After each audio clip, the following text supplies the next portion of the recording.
আসসালামু আলাইকুম। রূপা রান্নাঘরে সবাইকে জানাই স্বাগত। আমি আজকে রান্না করব পাতিলেবুর রস দিয়ে সজিনার শাক। এখানে আমি হাঁড়িতে জল দিয়েছি, জল ফুটছে, দিয়ে দিচ্ছি লবণ। প্রথমে আমি লবণ দিয়ে দিচ্ছি। এখানে আমি সজিনার শাককে বেছে ধুয়ে ভালো করে জলে পরিষ্কার করে নিয়েছি,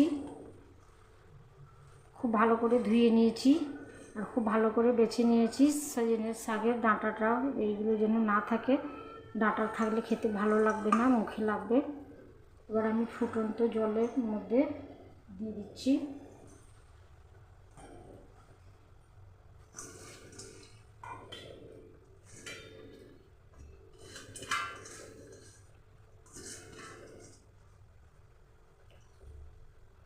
ফুটন্ত জলে দিয়ে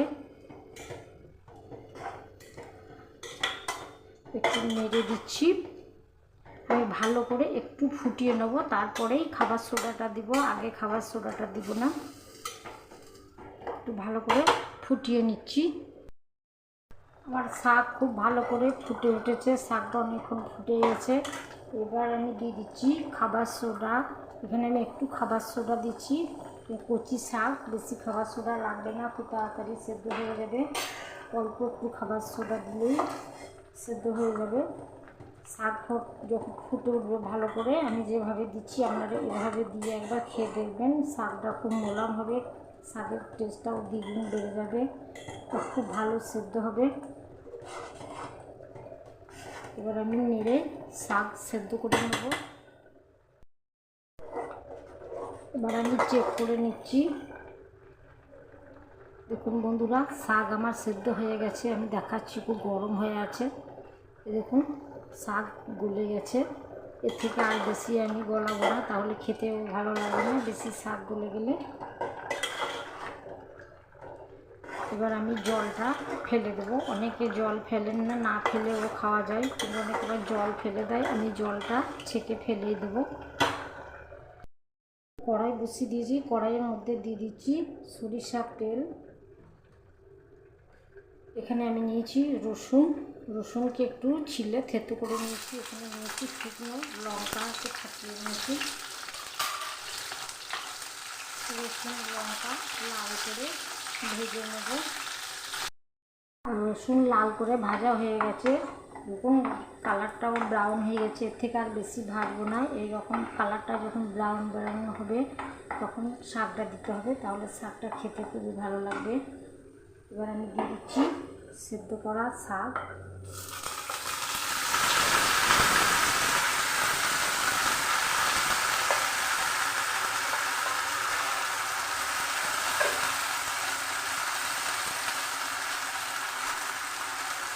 দিয়ে দিচ্ছি পেঁয়াজ।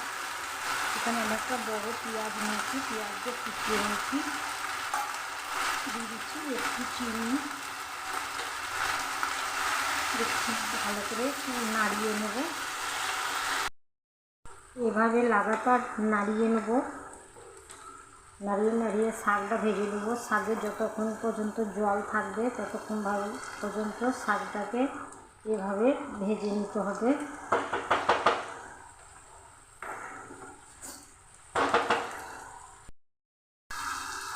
বন্ধুরা দেখুন, আমি নাড়িয়ে নাড়িয়ে শাকটাকে ভেজে নিয়েছি। শাকের মধ্যে জলটাও শুকিয়ে গেছে, আর আমার জল নেই।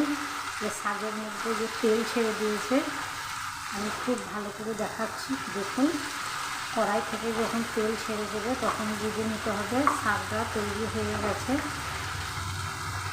আর আমি গ্যাস বন্ধ করে একটা প্লেটের মধ্যে তুলে ঠান্ডা করে নেব। আমার শাক ঠান্ডা হয়ে গেছে। এবার আমি এখানে দিয়ে দিচ্ছি পাতিলেবু রস, ওপর থেকে চিপে দিচ্ছি। শাকটা ঠান্ডা করে তবে পাতিলেবু রসটা দিবেন, ফ্লেভারটা খুব ভালো হবে, খেতে খুব ভালো হবে। এইভাবে পাতিলেবু রস ছড়িয়ে দিচ্ছি। এবার হাতে করে খুব সুন্দর করে মেখে নিচ্ছি। এবার গরম গরম ভাতের সঙ্গে পরিবেশন করুন এই পাতিলেবু রস দিয়ে সজনের শাক ভর্তা। এরকম যদি সজনের শাক ভর্তা হয়, গরম ভাতের সঙ্গে আর কিছু লাগবে না। আমি যেভাবে বানিয়েছি এভাবে একবার অবশ্যই বানিয়ে খেয়ে দেখবেন, আর কেমন লাগে আমাকে কমেন্টে জানাবেন। সবাই ভালো থাকুন, সুস্থ থাকুন, রূপা রান্নাঘরের সঙ্গে থাকুন। আজকের মতো আসি, আল্লাহ হাফেজ।